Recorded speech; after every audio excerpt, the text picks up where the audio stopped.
There was big news in Syracuse last week. The unveiling of the official portrait of former President Joe Biden. The artist is none other than Michael Shane Neal, Middle Tennessee native and Lipscomb graduate, who was a guest on Banner & Company almost exactly a year ago. He's world-renowned and has also painted President George H.W. Bush, Justice Sandra Day O'Connor, the late Congressman John Lewis, and 2 Tennessee governors, Phil Bredesen and Bill Haslam. I know you'll enjoy our conversation again just as much as I did. Renowned portrait artist Michael Shane Neal has painted actors and senators, Supreme Court justices and entrepreneurs, icons and visionaries. Oh, and 2 Tennessee governors, including Phil Bredesen. When you come to the end of your time as governor, it's the State Museum, I believe, sends you up a book of portraits of artists from literally all over the country, maybe the world. There were probably 20 or 25 portraits in there, and I just was asked to go through them and find somebody whose portrait I liked, and that's where they would commission the portrait to go to the Capitol. And I found one I really liked, and it was stunning that he was in Nashville, Tennessee. I figured it'd be Los Angeles or San Francisco or London or something. It was a unique experience, and when he was painting, he loved to talk, and I just learned a lot about him and about the way he approached art and came to really admire the man. Shane credits his mentor, Raymond Kinstler, for setting him on his rather specialized career path. His portraits now hang in the Nashville Public Library, the Smithsonian, and in private collections around the world. Not bad for someone who studied art in the basement of a college dormitory. I'm Demetria Kaladimos. It's Banner & Company. I am 6th generation Nashvilleian. My kids are now 7. Wow. Yeah, so on mother's side. Which part of town? Antioch. Really? Born and raised in Antioch. You call it Antioch, Yep. not Cane Ridge. No, it was Antioch. It actually wasn't Antioch. It was a place called Bakertown. And Bakertown was not Antioch, but I say Antioch now because that's what everyone knows.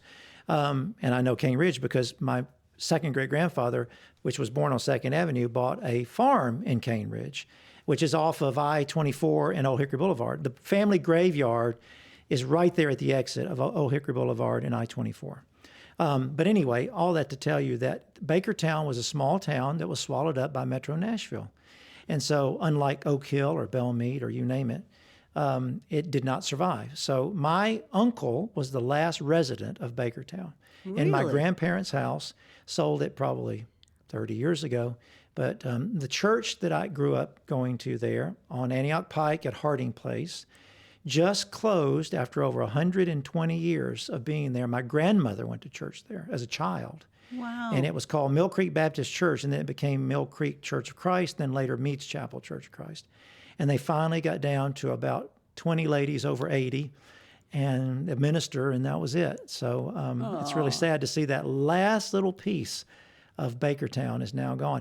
I have all of these incredible tape recordings. Now it's on CDs. 2 different Christmases, I invited my 3 uncles and my mother to come over, sit in a round table, put the tape recorder in the middle, and then just tell stories from the 1920s, 30s, 40s. Brilliant. It's like 4.5 hours long total. And it is a window into an era that is gone, into Nashville, into what life was like in a small town. It's extraordinary. It really is. Have you done anything with these tapes? No, we just listened to them. And it is not Mayberry. I mean, it has elements of Mayberry, but it's much more real than that. I mean, it has alcoholics, and it has wives that were beaten, and it has, what's a nice way of saying it, race relation problems. Yeah. I mean, all that stuff that was true and real. But then there are the elements that you go, oh, wow, that is so Mayberry. Everybody's on the porch on a Sunday afternoon. But it's extraordinary to listen from the voices of people that lived during those times and to hear them feed off each other. Oh, I would love to hear those. Yeah, it's really something. And 6 generations. Not many people can say that and still have a foot in town. I mean, David Ewing, the lawyer here in town, tells me he's 9th generation. So as far as I know, I'm getting close to maybe the longest, 6 generations, kids now 7. Yeah, I mean, it's not many people stay put very long anymore. And I certainly, this is my home base. I run around a lot, but Nashville will always be my home, and it's just what I know best. Right. I'm imagining your childhood refrigerator art, and I'm betting it was exceptional, even then. I don't know. I will say this. I was in the first grade, and the teacher read a story about a whale. She passed out paper afterward, and she said, now from your imagination, draw a whale. So we all did. You wouldn't do this today, but she held up my drawing in front of class and said it was the best whale. She just loved it, and she hung it on the front of her desk. No, nobody else got their drawing hung on the front of the desk. For 2 weeks at least, when I would come to school every morning. Your first gallery show. It was, yes, it was hanging on the front of her desk. And I would just swell up with pride every day. I would walk in and think, she picked my drawing. I was painting a lawyer a few years ago, and I told him that story. And he said, you know what? And I said, what? He said, since you were in the first grade, you have been trying to replicate that feeling and that success. He said, that was your moment that triggered something in you. And he said, it all fit. You had some talent, but you were encouraged. And he said, I would contend that since you've been 6 years old, you're trying to relive that moment. Isn't that wild? I think it's a great insight. Yeah. My first grade teacher, shout out to Miss Tucker. She's still here in Nashville. What school? It was Una School. Una School? Yeah, off Murfreesboro Road, Smith Springs area. So did you take off from there? I mean, were you always drawing stuff? Yes, I always loved to draw. But I mean, I got my first sales were in the 3rd grade. I was selling drawings for kids' milk money. The teacher took me up to her desk one day and said, as much as I appreciate your entrepreneurial sort of spirit, the kids are going to lunch with no milk, so you've got to quit selling your drawings. But I really did not take it seriously at all. It was a pastime. I loved to draw. I sat and drew a lot. I was encouraged by my parents saying, oh, that's really good. And they did hang them on the refrigerator. And I was really 19 before I started to think seriously, do I want to pursue this more? But it's been a part of my life since I can remember, and I loved it. As pastime, as escape, as studying, I mean, how did you approach it? Pastime and escape, I would say, because your mind does go other places a lot of times, which is good and bad sometimes. If you're a serious painter, Winston Churchill loved the way it would help him escape from things. But as a professional painter, you don't want to escape too far because you want to really be in the moment and thinking about the craft of what you're doing. But I think it was an escape. I love to be outside. I played ball, all those things. But certainly on rainy days or after the homework was done. I used to get in trouble in school all the time for drawing during class, which the teacher would misunderstand as me being distracted. But it's the opposite. I was listening better when I was drawing or doodling, and I actually found that I remember more things when I'm doing that. I had a Leadership Nashville classmate who's a radiologist, and he did all of his notes with little sketches and cartoons. Oh, exactly. So and the recall, he said it helped him remember. I think there's something about it's engaging, I guess, right and left side of the brain at the same time, but you're getting a symbol, like an icon for the information you're listening to. And I would tell a teacher, I'm listening, I am, and they would take the drawings from me, and I'm thinking, this is so ridiculous, I'm listening. I know exactly what you said. But I'm very visually directed in my memory anyway. I mean, this is the way I learn. I will remember far more from an illustrated talk than I will from just a lecture at a podium. Yeah. How did you get to Lipscomb? Was that a family tradition? No, it wasn't. I wanted to go to Vanderbilt. That's what my goal. I was going to be a science major, a biology major. Pre-med, was looking at that in different programs. But in the 80s, it was $14,900 a year, I think, which sounds like a bargain today, but at the time was incredibly expensive. And Lipscomb was known for their science. It still are, but for their sciences, particularly their pre-med program. They had something like a 90+% percentile placement. And so after realizing that Vanderbilt was really more than I wanted to bite off in terms of as much as I loved the school, it just financially seemed like it was too much. We started looking at alternatives, and we heard about Lipscomb, and I was raised in the Church of Christ, so it was familiar to me in that. And but I hadn't thought about really going to a Christian college, and I'm so glad I did. I mean, it changed my life. But I ended up there 2 years, science major, and then thinking, I don't think this is what I want to do. That is a scary spot to be in, isn't it? It is. After 2 years of school. I did the same sort of 180 turn in my career, but what led you to kind of seek out the art department hidden in a basement somewhere, right? Yes, exactly right. It was in the basement of a dormitory, not known for their visual art department, that's for sure. I told my parents that I thought I wanted to do something else, wasn't sure what, and thought, well, for a year, Dad said, I'll pay for a year of you just sort of taking a number of courses that you want to take. History, I think I did a psychology course. And my mother said, you've always loved to draw. Why don't you take a drawing class? So I signed up for an art class, and I will tell you, Demetria, from the first day, I felt more at home than I did in any place else on campus and with the students, just kind of a click. And I mean, every day that went by, I knew that I wanted to do something like this, but having no professional artists in my family, not having an example. The only example I had was there was an adjunct professor there of painting who taught there for 35 years named Don Whitelaw, a very gifted painter, working today in Nashville, still has an incredible career. And Don was a professional portrait painter who came in to teach painting twice a week, general painting, and then later there would be an emphasis on portrait figure. And she sort of took an interest in what I was doing and was very encouraging. And then as I was completing her class, she said, you really ought to do more of this. And I would encourage you to explore doing more portraits, drawing them, painting them, etc. So I loved people, I loved art, so I kind of went down that road. It's Banner and Company. I'm Demetria Kaladimos. We'll be right back.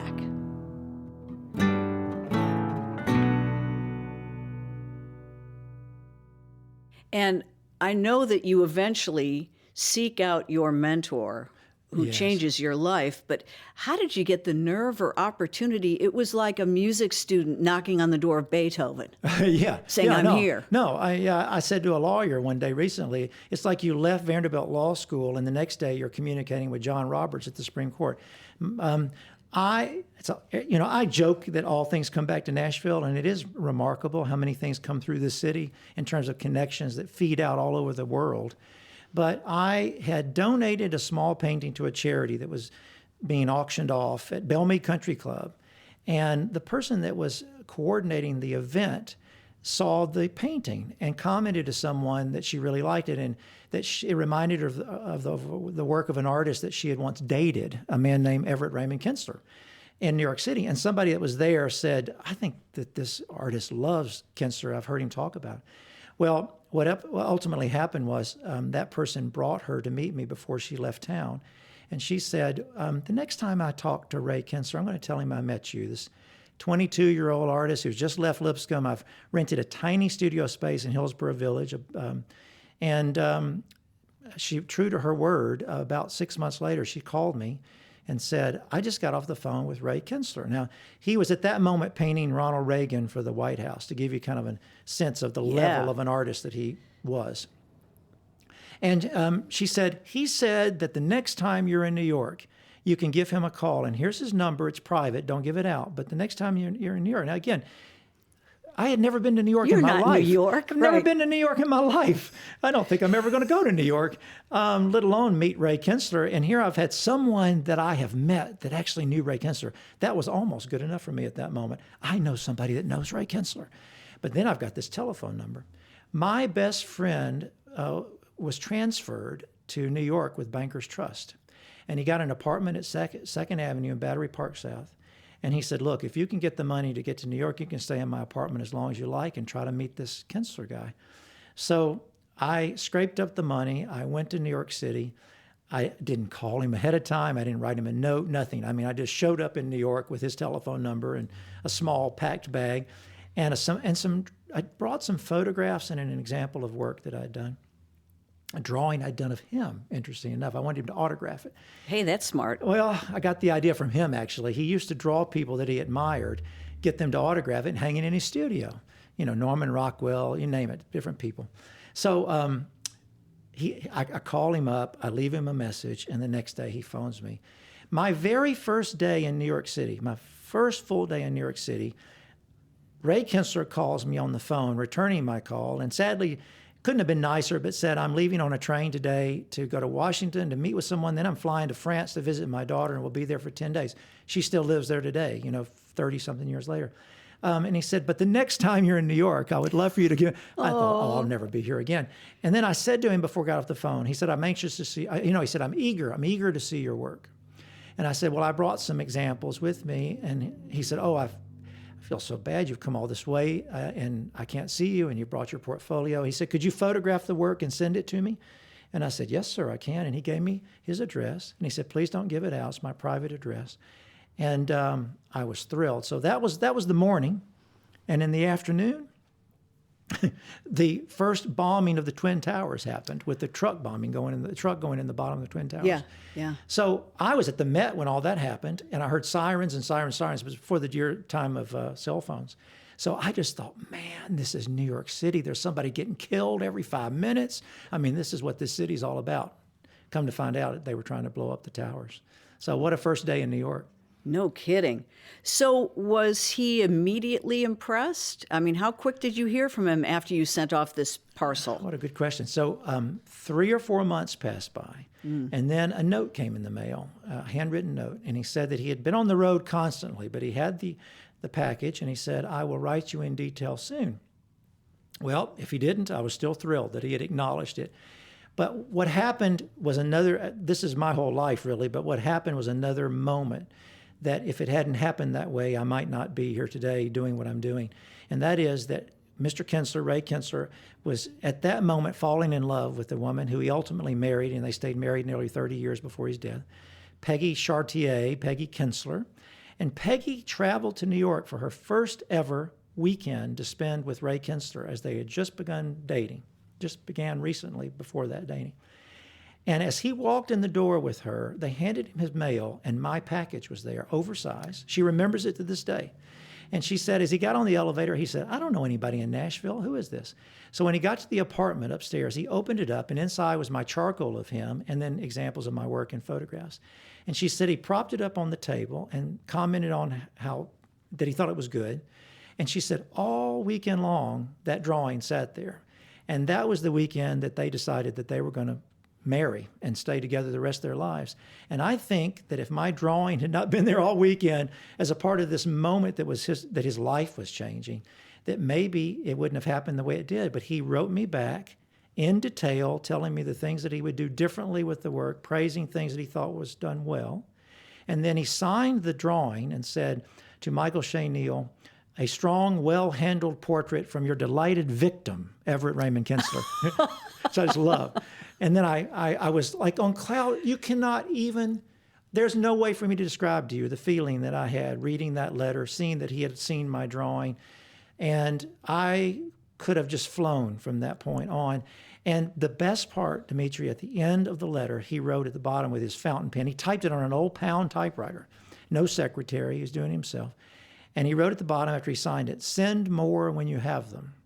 So a few months later, I sent another package to him with a letter, and true to his word, he critiqued those. He took the photographs and marked them up, like with a Sharpie pen. Mm-hmm. I would lower the horizon line here. I would have put not the hand here, I would have moved it and he sketched the hand on the arm of the chair. And so I'm thinking this, and then he again said, I'm so excited about your growth, stay in touch.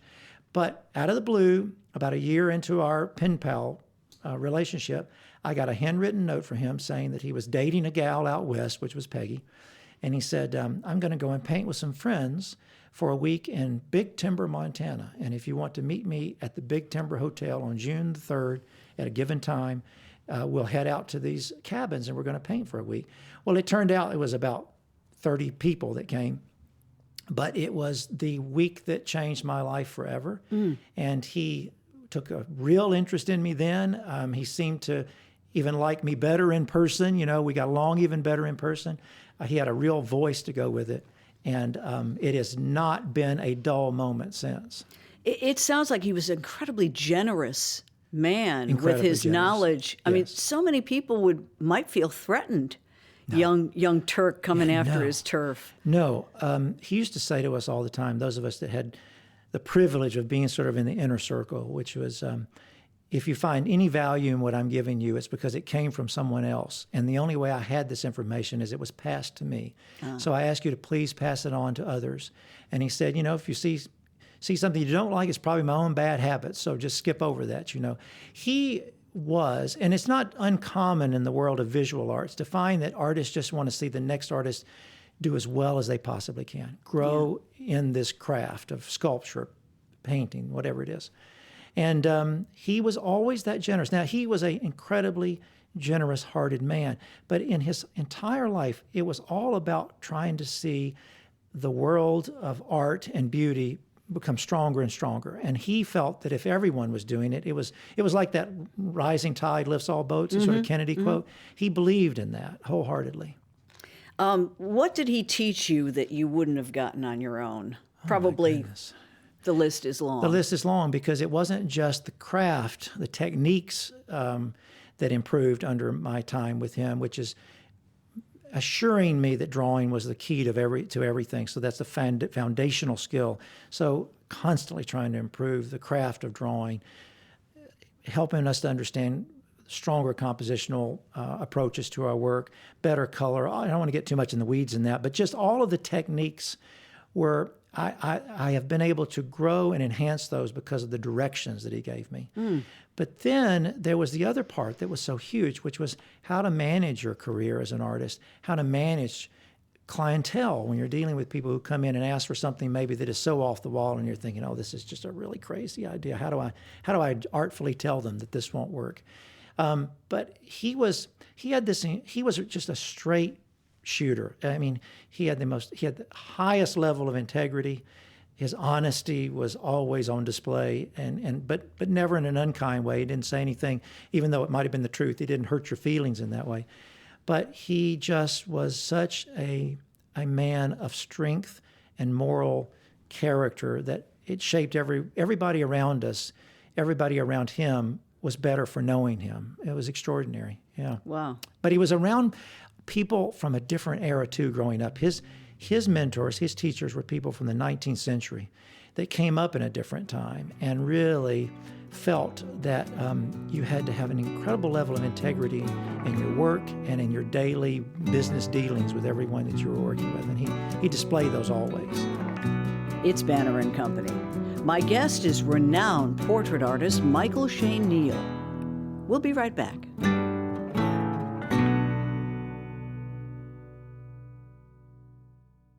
Let's talk a little bit about your process. How important is it for you to be in the same room, sharing the same oxygen as someone? Hugely important. Hugely important. So a friend of mine at church, I was sitting having a meal with once, and I had just had a man come from Minneapolis to Nashville to pose. I'd been to Minneapolis, sort of going back and forth in this process of painting him.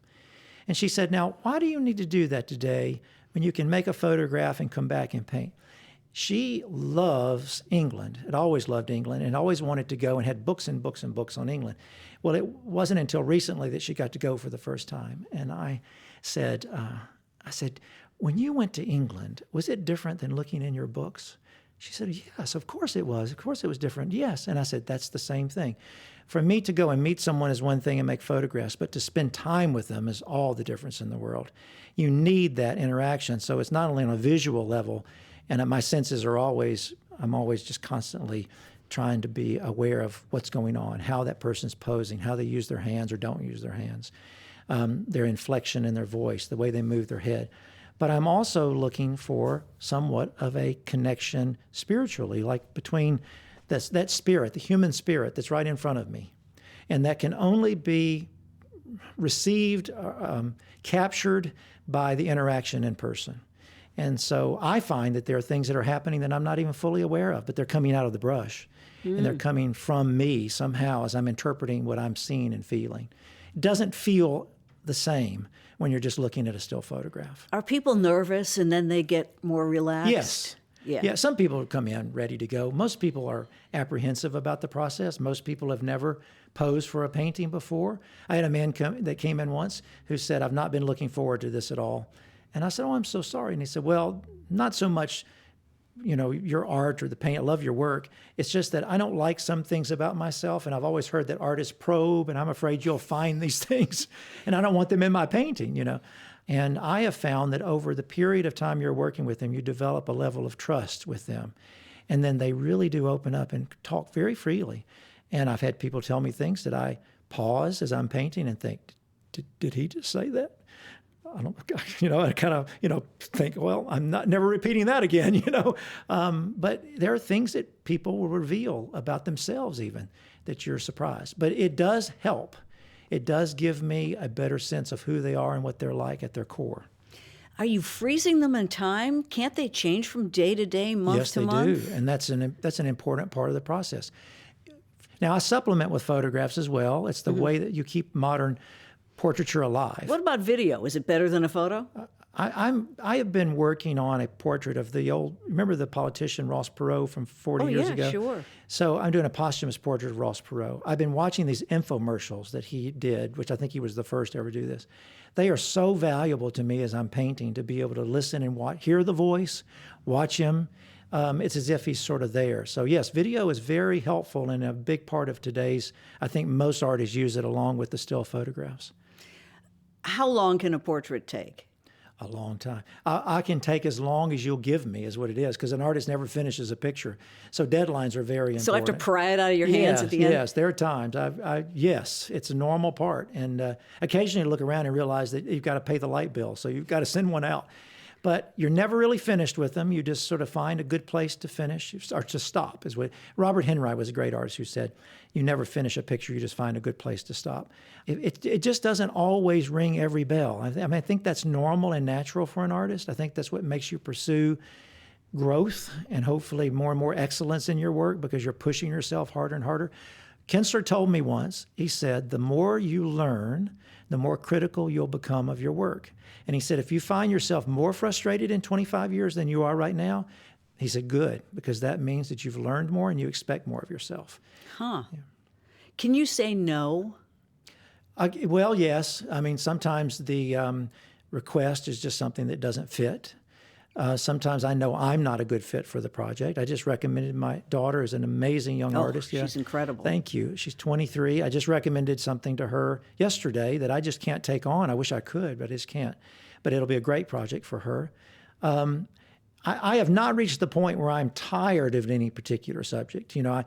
Kinstler did grow tired after 2,500 portraits and 70 years of painting portraits.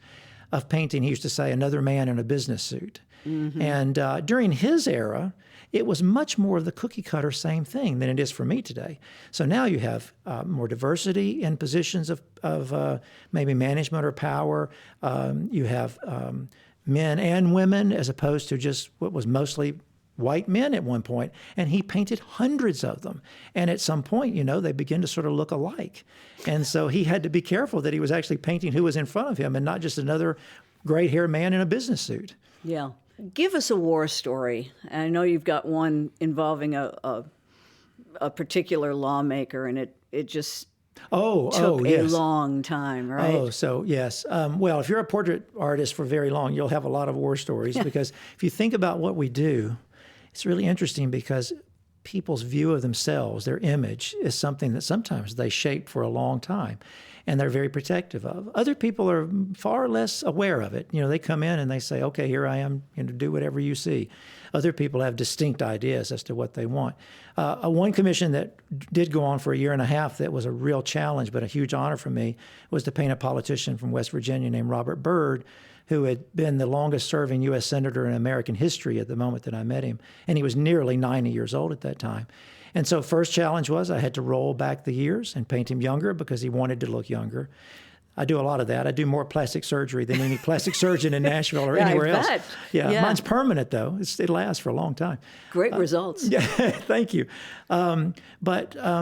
So that part was okay. I get that request pretty often. So I did a lot of research on him when he was younger. He did want to pose as well. So I wanted to do that. I wanted to have those life sittings, even though I was fleshing out the face a bit more or taking some of the gray out, that kind of thing. But he asked for three things in the painting. He wanted to have the Constitution, he wanted the Bible, and he wanted an image of his wife, Irma. They had been married over 60 years. And he looked at me and said, without these three things, I would not be where I am today. And so what I didn't realize, to fast forward through months of working together, was that at some point he would look at his part of the portrait, which is his image, and be totally comfortable with it and be pleased with it, and the Constitution and the Bible. But he could not get totally pleased with my interpretation of Mrs. Bird, who he saw as an angel in heaven. And she had recently passed away, so that added to the emotion of it. She was painted as a small photograph on a desk beside him. So her face was maybe the size of a $50, very small, and his was life size. And at one point he said to me, after multiple changes, "This is so unfair of me. I'm very happy with my portion of this painting, but Irma is so important to me." And he would recite poetry about love. And I mean, he was a remarkable human being, a 19th century man, really living in the 20th century. And at one of the painting sessions went on for hours, and I kept making all these changes to her face at his direction. And he kept saying, "Her eyes are not blue enough, Shane. They're not blue enough." And he started this poem about something about the cerulean blue and the sky and all this. And so I thought, well, I'm just going for straight cerulean blue. And I got down and made these really blue little eyes. And he looked away talking to a staffer, and then he looked back and he went in really close and he said, "No, too blue, too blue, too blue." And I thought, this is impossible. But we eventually got Mrs. Bird to where he was happy, and he signed off on everything. And, you know, the unveiling was it was just incredible. I mean, and in fact, I looked at the photo the other day. So many people are gone now. Daniel Inouye from Hawaii, who was there speaking, Senator Byrd. Who else is gone now from that? Senator Kennedy. Howard Baker was the speaker that day. He's gone. I think there's one. Senator Reed is gone. I think there was almost no one left, believe it or not, from just 10 or so years ago in that photograph except Mitch McConnell and myself. We were the only two people that. It just shows you how quickly time moves, and people that are in these incredible positions of power, and then poof, it's a whole new group of people. On balance, have you painted more men than women? Yes, I have. I'm not by seeking that. It just sort of happened that way. Yeah. And guys tend to get the portraits. I think women are more critical of themselves and don't necessarily, maybe are not as quick to agree to do it if it's being done for them. And I don't know that women necessarily seek it out as much as men, maybe. Quickly, the Portrait Society of America is a group that you are heavily involved in. Yes, thank you for asking about that. Yeah. What does it do? It sounds like a great fantastic effort. Organization. So a lot of people can't afford to go to art school. Yeah.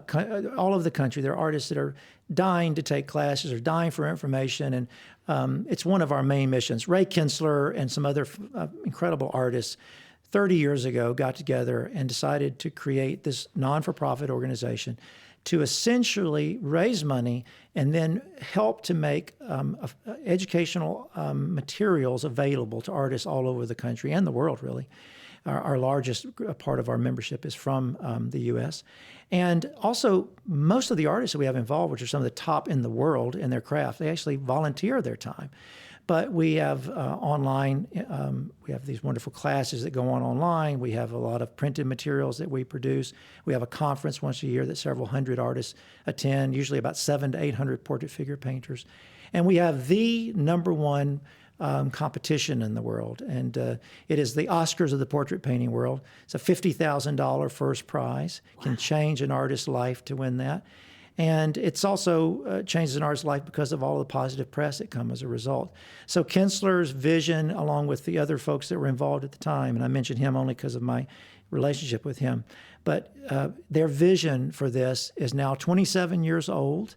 We are still going strong. We have so much support. It's incredible, but we're always seeking more help, of course, because we want to reach more people. But it changed my life. I actually won the competition in 2001, and it's where the U.S. Senate actually learned that I existed.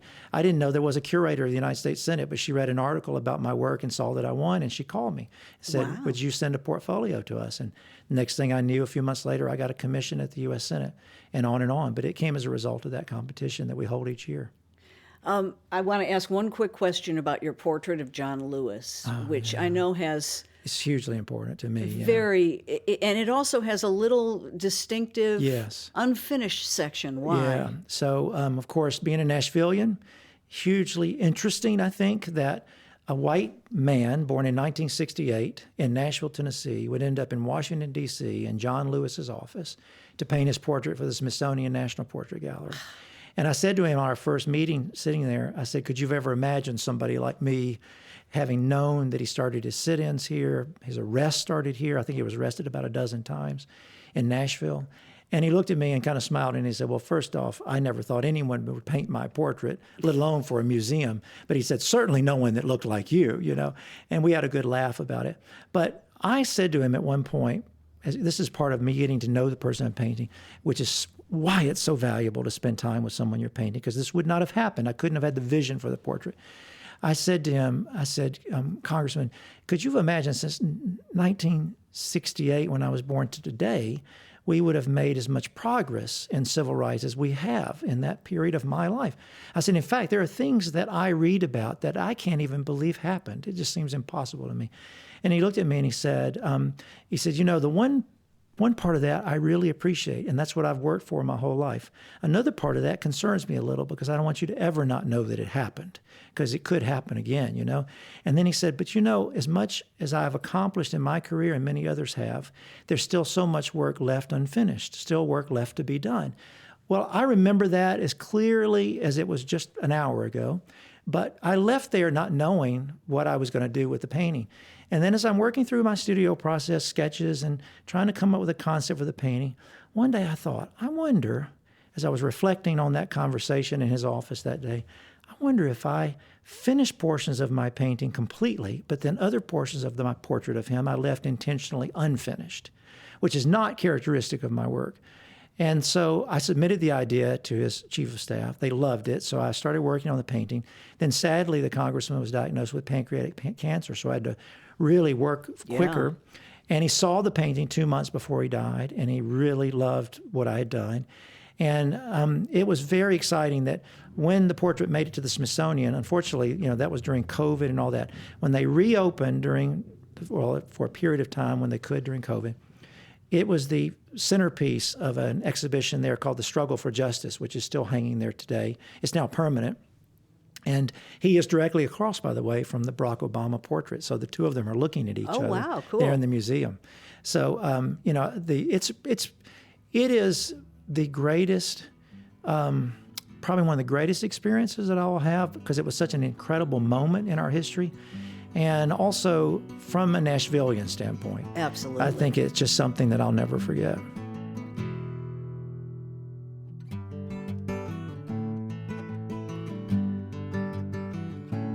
Banner and Company is a production of the New Nashville Banner. This episode was produced, edited, and mixed by Steve Harouche. Original music is by Verlin Thompson. Subscribe wherever you get your podcasts, or go to NashvilleBanner.com. You're in good company.